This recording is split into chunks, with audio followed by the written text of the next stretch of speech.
యేసుక్రీస్తు వారి లోకంలోకి వచ్చి మరి ఒక కాపరి తన యొక్క గొర్రెలు ఎలాగైతే రక్షిస్తాడో, గొర్రెలు ఎలాగైతే పోషిస్తాడో, మరి అదే విధంగా యేసుక్రీస్తు వారు కూడా మనకి పరమ కాపరిగా ఉన్నారు.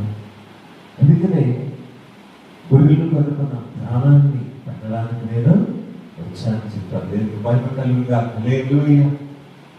ఎంత గొప్ప మాట ఉండేది. అందుకనే దీనికి సంబంధించి మనం చూస్తే కీర్తన 23వ అధ్యాయంలో చక్కటి మాట మనం చూస్తున్నాం. కీర్తన 23వ అధ్యాయంలో వాటి వచ్చినవా యెహోవా నా కాపరి, నాకు లేమి కలుగదు. కాబట్టి యెహోవా నా కాపరి, నాకు లేమి కలుగదు అని కీర్తనకారులు కూడా చెప్తున్నారు. అయితే మన జీవితాల్లో మరి దేవుడు ఈ రీతిగా మనందరినీ కూడా ఆయన యొక్క కాపుదలలో నడిపించే గొప్ప కాపరిగా ఉంటున్నారని.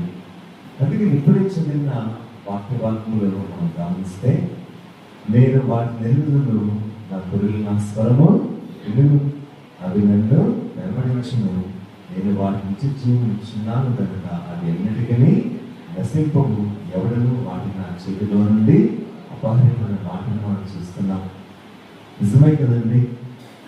యేసుక్రీస్తు వారి లోకంలోకి వచ్చి ఆయన ఆత్మీయ ఆహారాన్ని మనకి అందించారు. ఇదే మనకి జీవాహారంలో కూడా ఉంది. ఎలాగా పచ్చిక చోట్ల ఆయనను ప్రకటన చేయించున్నాడు. మరి పచ్చిక చోట్ల ఆయన మనకి ఆహారమును పెట్టారు. మరి మనందరం కూడా గొర్రెల్ని చూసిన వారిని ఎవరైనా ఉన్నారు ఇక్కడ మ్యాక్ని చూడని వారు లేదు కదా. మరి గొర్రెలు కాబట్టి చక్కగా మనం చూస్తే వెళ్ళిపోతుంటే చక్కగా అన్ని వైపులో కూడా తిరుగుతుంది. మరి ముందు వెనక కుడివైపు ఎడం వైపు వాటికి రక్షణ ఇస్తూ వాటిని క్షేమంగా చక్కగా నడిపిస్తూ మరి వాటికి కావలసిన ఆహారాన్ని ఇస్తూ ఉంటాడు. మరి మంచి గడ్డి ఎక్కడైతే తిరుగుతుందో ఆ పచ్చని బయళ్ళ వైపు ఆ గొర్రెల్ని నడిపిస్తాడు కదండి. అయితే ఎంత గొప్ప కాపరితే మరి మన పరమ కాపరితే ఈ లోకంలో మరి ఒక ఉదాహరణగా మరి గొర్రెల్ని గొర్రెల కాపరిలో మనం చూస్తాం. అయితే నిజంగా యేసుక్రీస్తు వారు గొప్ప పరమ కాపరిగా మనకి ఆత్మీయ ఆహారాన్ని అందిస్తూ అలాగే భౌతిక ఆహారాన్ని కూడా అందిస్తూ శాంతికరమైన జలము మనల్ని నడిపించాలని ఆశిస్తున్నారు ప్రతిరోజు. ఇది ఎంత గొప్ప కాపుదల, ఎంత గొప్ప సంరక్షణ, ఎంత గొప్ప నడిపింపండి. అందుకని యేసుక్రీస్తు లోకంలోకి వచ్చి మనల్ని ఆత్మీయంగాను భౌతికంగా కూడా కాపాడి రక్షించి లోకం యొక్క కీడు నుంచి అభుభారిక తంత్రం నుంచి రక్షించి అలాగే చక్కటి జీవాహారాన్ని అలాగే మరి భౌతిక ఆహారాన్ని మనకి ఇచ్చారు. అందుకనే మరి నేను గొర్రెలకు మంచి కాపరిని, అవి నా స్వరమును తెలుసుకోను అనే అద్భుతమైన మాటని యేసుక్రీస్తు వారు చెప్పారు. అందుకనే ఈ టైంలో ఆ కాపరి యొక్క స్వరం గురించి మనం ఆలోచిద్దాం. యేసుక్రీస్తు వారు మరి పరమ కాపరిగా లోకంలోకి వచ్చి ఆయన ఆ కాపరి స్వరాన్ని అనేక మంది జనాంగానికి వినిపింపచేశారు. అవునండి కాదండి కదా? Very good. అయితే ఆయన స్వరం మనము ఆలోచిస్తే అనేక మంది జనాంగానికి వెళ్ళి ఇదిగోండి నేను మీకు గొప్ప రక్షణ ఇచ్చే కాపరిగా నేను ఉన్నానని చెప్పారు. చెప్పారండి, గొప్ప రక్షణ ఇచ్చే కాపరిగా నేను మీకు ఉన్నాను చెప్పారు. నేను మహిమ కలుగునుగాక. అయితే మరి ఎలాగ గొప్ప రక్షణ ఇచ్చే కాపరిగా ఉన్నానని చెప్పారు? ఇదిగోండి మరి మనిషి కుమారుని లోకంలోకి కాపరిగా వచ్చి నశించిన దానికి ప్రతి ఒక్కదాన్ని వెతికి రక్షించడానికి మరి పరమ కాపరి లోకానికి నేను వచ్చాను చెప్పారు. దేవునికి స్తోత్రం. కాబట్టి దేవుని సంగమం, దేవుని విశ్వాసారా మరి ఎంత గొప్ప ఆశకు మన కాపరికి ఏ ఒక్కరిలో నశించడానికి ఇష్టమో లేదు. అందుకనే ఆయన అంటూ ఉంటారు కదా, శిష్యులతో కూడా చెప్పారు మరి 99 గొర్రెలు ఆయన ఉన్నప్పటికీ కూడా మరి ఒక్క గొర్రె నశించుకోవడానికి ఎంత మాత్రమో ఇష్టం లేదంట. ఈ కాపరి యొక్క తపన మీరు గ్రహించండి, ఈ కాపరి యొక్క ఆశ మీరు ఆలోచించండి. అందుకనే సర్వ మానవానికి కూడా గొప్ప రక్షించడానికి వచ్చారండి. నేను ఒకసారి ఒక ఊరు వెళ్ళినప్పుడు, నేను బండి మీద వెళ్తున్నప్పుడు ఒక గొర్రెల కాపరిని గమనించాను అనమాట. మేకల మంద సుమారుగా 200 మేకలు ఉంటాయేమో, దగ్గరగా నడుస్తున్నాయి. అబ్బాయి చాలా గట్టి సౌండ్ చేస్తుంది. అయితే అలాగా నేను గమనించినప్పుడు కొన్ని విషయాలు గ్రహించాను అన్నమాట. ఏంటంటే ఆ కాపరి చాలా అద్భుతంగా మరి ఇటుగా ఉండగా చేతిలో పట్టుకొని నడుస్తూ మరి ముందు వెళ్తున్నాడు, సైడ్ వెళ్తున్నాడు, అలాగే వెనకాల కూడా ఉంటున్నాడు. అన్ని వైపున కాపుదలిస్తూ మళ్ళా వెనక నేను చూసినప్పుడు పెద్ద లోయలాగా మరి రావడం జరిగింది. సడన్గా నేను దూరం చూస్తున్నాను, పెద్ద లోయలాగా గొయ్యలాగా ఉంది, సంథింగ్ పెద్ద లోయలాగా. అయితే అది వస్తున్నప్పుడు ముందుగానే గ్రహించి వాటికి ముందు అక్కడ వెళ్ళిపోయి ఆగండి ఆగండి అని చెప్పి గట్టిగా ఆపుతున్నాడు, మన కడత పడుతున్నాడు. అంతే తన యొక్క స్వరం వినగానే గొర్రెలన్నీ కూడా ఆగిపోయాయి. నిజమే నాకు అనిపించింది, వాటి క్షేమం కొరకు ముందుకు వెళ్ళి కడతో 2 సార్లు కొట్టి ఆగండి ఆగండి అని చెప్పగానే ఆ కాపరికి స్వరాన్ని విని ఆగిపోయాను. నేను అనుకున్నాను, ఆహా ఈ మేకల గొర్రెలకి ఎంత జ్ఞానం ఉందండి అని నాకు అనిపించింది. నిజంగా అది కనుక ఆగకపోతే నిజంగా గొర్రెలు పడిపోతే వాటికే నష్టం, పగలకేమో సైడ్కి వెళ్ళిపోతారు పక్క నుంచి. అందుకనే మన కాపరి పరమ కాపరి విసిగిస్తూ వాళ్ళు చూస్తే ఆ గోతులో మనం పడకుండా ఆ లోయలో మనము మరి మరణించుకున్న ఆయనే ముందుగా త్యాగం చేసి దాంట్లోనికి వెళ్ళారని ఎంత గొప్ప విషయం అండి. దేవునికి స్తోత్రం, హల్లెలూయా హల్లెలూయా. అందుకనే పరమ జీవాన్ని ఇచ్చే కాపరిగా ఆయన మనకి ఉన్నారు. అందుకనే చిన్న వయసు నుంచి కూడా మనం ఈ పాట పాడుతాం. సండే స్కూల్ వయసు నుంచి కూడా ఈ పాట అందరికీ తెలుసు. చిన్న గొర్రె పిల్లని యేసయ్యా మెల్ల మెల్లగా నన్ను నడిపయ్యా. చిన్న గొర్రె పిల్లని యేసయ్యా మెల్ల మెల్లగా నన్ను నడిపయ్యా. యేసయ్యా యేసయ్యా యేసయ్యా హల్లెలూయా హల్లెలూయా హల్లెలూయా. చిన్న గొర్రె పిల్లని యేసయ్యా మెల్ల మెల్లగా నన్ను నడిపయ్యా. దేవునికి మహిమ కలుగుగాక. కాబట్టి మన కాపరి ఈ మనము చిన్న గొర్రె పిల్లలుగా ఆయన ఇష్టమైన బిడ్డలుగానే ఉన్నాం. ఇప్పటికీ కూడా భౌతికంగా మనం పెద్దవాళ్ళం అవ్వచ్చేమో, కానీ దేవుడికి మనం ఎప్పుడు బిడ్డలుగానే ఉన్నాం. అయితే ఇంకా ఒక మాటలో చెప్పాలంటే మనం ప్రేమించిన గొప్ప కాపరిగా ఆయన ఉన్నారండి. అందుకనే ఆ కాపరి మన కొరకే ఆయన సమృద్ధి జీవాన్ని ఇచ్చారు. అందుకనే మనము కూడా పరమ కాపరి స్వరాన్ని విన్నప్పుడు అది మనకి ఎంతో మేలు, ఎంతో శ్రేయస్కరం, ఎంతో గొప్ప రక్షణ. అందుకనే ఆ రీతిగా మరి దేవుడు చెప్పినట్టుగా కలిగినట్లు వెంబడిస్తాయి, మరి వాటిని నేను ఎరుగుదును అని ఆయన చెప్తున్నారు. కాబట్టి అది నన్ను వెంబడిస్తాయి, వాటిని నేను తెలుసుకొని ఉన్నాను అని చెప్పారు. అందుకని ఆ కాపరికి ఆ గొర్రెల యొక్క పరిస్థితులు బాగా తెలుసు. ఏ గొర్రె ఎలాగుంది, వాటికి బలహీనతలు ఏంటి, వాటికి ఉన్న మొదలైతే తెలుసు. అందుకనే మరి అవన్నీ జాగ్రత్తగా సంరక్షించి చక్కగా వాటికి మంచి నడిపిస్తారు. అందుకనే మన పరమ కాపరి ఎలా ఉన్నారంటే మన జీవితంలో మనకి గొప్ప మరి రక్షణ ఇచ్చేటువంటి కాపరిగా ఉన్నారు. దేవునికి స్తోత్రం. కాబట్టి ఆ రక్షణ ఇచ్చే కాపరి మరి మనకి ఎల్లప్పుడూ కూడా తోడుగా ఉన్నారండి. అందుకనే ఆయన ఏం చెప్పారు, నేను సదాకాలం వరకు మీతో ఉంటాను అని చెప్పారు. మరి 1 సంవత్సరం కాదు, 10 సంవత్సరాలు కాదు, టైంతో సంబంధం లేదు, జీవితాంతం కూడా ఆయన మనతో ఉన్నారు. అయితే ఏ జీవితం అయితే ఆయన కలిగి ఉంటారో, ఏ హృదయం అయితే ఆయన శోధిస్తాడో, ఆయనకు నడిపింపునకు చక్కగా లోబడి ఉంటాడో, ఆ జీవితంలో చక్కటి నడిపింపని ఆయన యొక్క సఫలతని నేను ఇస్తాను. అందుకని దేవుని సంగమం మనందరము కూడా ఆయన దృష్టిలో ఎంతో శ్రేష్టమైన వారిగా ఉన్నాం. అయితే ఈ గొప్ప రక్షణ ఇచ్చిన కాపరి మనకి ముందుగా వెళ్ళారండి. ఎలా వెళ్ళారండి? ముందుగా వెళ్ళారు. పైగా ముందుగా వెళ్ళి ఆ పరలోక రాజ్యంలో అంట మనకి గొప్ప స్థలాన్ని ఏర్పాటు చేశారంట. ఇది ఎంత గొప్ప భాగ్యం అండి. అందుకని మనకు ముందుగా నడిచిన గొప్ప దేవుడిగా ఆయన ఉన్నారు. ఆయన ముందుగా మనకి నడిచారు కాబట్టి ఆ మార్గంలో స్థితి ఎలా ఉంటుంది, గతి ఎలా ఉంటుంది, ఏం ఇబ్బందులు ఉంటాయి అన్నీ ఆయనకు ముందుగానే అనుభవం ఉంది. అనుభవం ఉంది కనుక ఏ రీతిగా ఎవరు ఎలా నడిపించాలో దేవునికి బాగా తెలుసు. అయితే ఈ లోకంలో మనము కూడా అదే పని చేయాలి. మనం నడిపించే పరమ కాపురిగా ఆయన ఉన్నారు కాబట్టి ఆయన మన స్థితి తెలుసు. అందుకని ఆయన ఆలోచనతో మనం నడిచినప్పుడు అండి, ఆయన చేతిగా మన ఆలోచనలు సమర్పించినప్పుడు ఆయన చిత్తంతో ఆయన జ్ఞానంతో మనల్ని నడిపిస్తారు. దేవునికి మహిమ కలుగుగాక.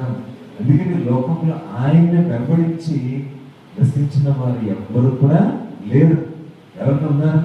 దేవుడిని వెంబడించి వారి జీవితంలో నష్టపోయిన వారు లేదు, ఎవ్వరూ లేరు. దేవునికి మహిమ కలుగుగాక. ఉన్నత మహిమ కలుగుగాక. హల్లెలూయా. అందుకనే దేవుడికి మన జీవితాన్ని సమర్పించినప్పుడు చక్కగా ఆయన మనల్ని నడిపిస్తారు. అందుకని నా ప్రాణంలో ఆయన సెలవిచ్చిన మనము చూస్తున్నాం. కాబట్టి మరి ఎవరి మనసు అయితే ప్రభావం నేను అనుకుని ఉంటారో వారి జీవితాల్లో వారిని తమకు శాంతితో నింపే గొప్ప దేవుడిగా ఉన్నాము అని భక్తులు కూడా చెప్పారు. కాబట్టి సమయంలో రెండవదిగా మనం చూస్తే ఈ గొప్ప పరమ కాపులు ఎలా ఉండాలంటే మన గాయాలను పెట్టేటువంటి గొప్ప కాపురిగా ఆయన ఉన్నారండి. ఎలా ఉన్నారండి? మన గాయాలను పెట్టేటువంటి గొప్ప కాపురిగా ఉన్నారు. ఎహెజ్కేలు గ్రంథం చూద్దామండి. ఎహెజ్కేలు గ్రంథము 34వ అధ్యాయం చూద్దాం. ఎహెజ్కేలు గ్రంథము 34వ అధ్యాయము 11వ వచనము మనం చూస్తే, ప్రభువైన యెహోవా సెలవిచ్చిన యెహోవా వాక్కు, ప్రభువైన యెహోవాకు సెలవిచ్చిన దేవుని వెలుగు నేనే నా గొర్రెలను వెతికి వాటిని కనుగొందును. తమ గొర్రెలు చెదరిపోయినప్పుడు కాపురులు వాటిని వెతికినట్టు నేను నా గొర్రెలను వెతికి చీకటికి నా మొక్కుతున్న వాళ్ళు ఎక్కడెక్కడికి చెదరిపోయినట్టు నేను వాటిని తప్పించి ఆయా జనుల్లో వాటిని తోడుకుని వచ్చి ఆ దేశంలో వాటిని సమకూర్చి వాటి స్వదేశంలో వాటిని తెచ్చి పర్వతముల మీదను వాకుల ఎద్దును దేశమందున సకలమైన కాపురం సర్వమందును వాటిని మేపెదను.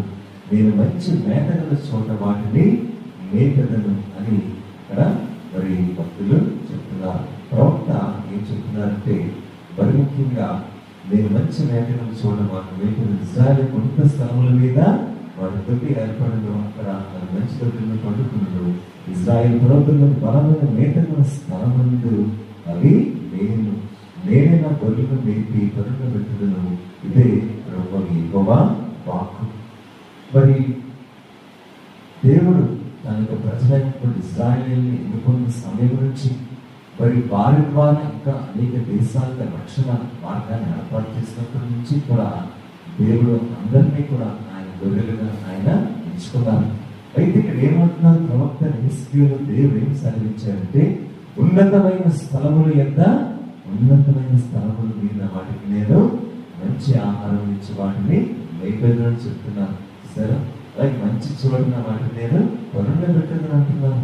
అంటే ఎంత శ్రేష్టమైన స్థితి దేవుడు ఇస్తున్నారు ప్రవక్త ఎహెజ్కేలు చెప్తున్నారు. అందుకనే మనం చూస్తే మరి పరుండ రక్తం అంటే మరి మంచి రక్షణ మనకి ఇవ్వడం. చూడండి, తల్లిదండ్రులు లేని వారు ఏం చేస్తారు? బిడ్డల్ని రాత్రి సమయాన్ని ఆహారం పెట్టి వాళ్ళకి అన్ని సమకూర్చి అన్ని విషయాలు తోడుగా ఉండి అన్ని వారికి చేసి అన్ని కూడా వారికి అందించి ఏమైనా దెబ్బ తగిలినప్పుడు ఏం చేస్తారు? వెంటనే ఆ గాయాన్ని కడతారు.